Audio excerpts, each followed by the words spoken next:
সোমবার আগরতলা স্পোর্টস স্কুলে জনৈক উপজাতি ছাত্রী আত্মহত্যা করে। ষষ্ঠ শ্রেণীর পড়ুয়াই ছাত্রীর আত্মহত্যা স্পোর্টস স্কুলের অভিভাবক অভিভাবিকা সহ ছাত্র সংগঠনগুলির মধ্যে চাঞ্চল্য সৃষ্টি করে। রাজ্য টিএসইউর নেতৃত্ব হোস্টেল সুপারের সাথে কথা বলে প্রতিক্রিয়া দিতে গিয়ে নেতৃত্ব জানায়, যারা স্পোর্টসে স্কুলে ভর্তি হয় তাদের একটা স্বপ্ন থাকে এবং এই স্বপ্ন বাস্তব করার লক্ষ্যে তারা বাবা মা আত্মীয় পরিজন ছেড়ে হোস্টেলে থাকতে বাধ্য হয়।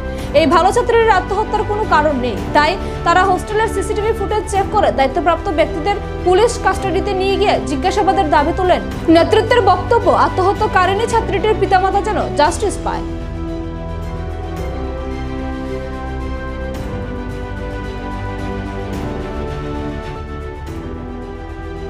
আমরা টিএসএফ থেকে আমরা এই আগরতলায়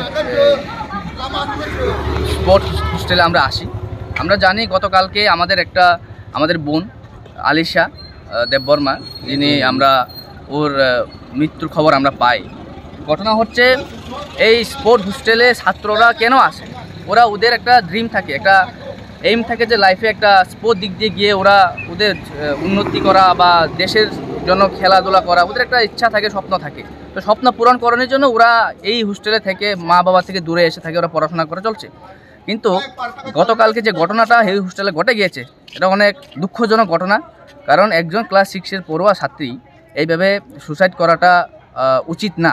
আর আমরা আজকে ফ্যামিলির সাথে কথা বলে আমরা যা বুঝতে পাই যে ছাত্রী একজন ভালো ছাত্রী, কোনো সুসাইডের কোনো লক্ষণ সেখানে নেই।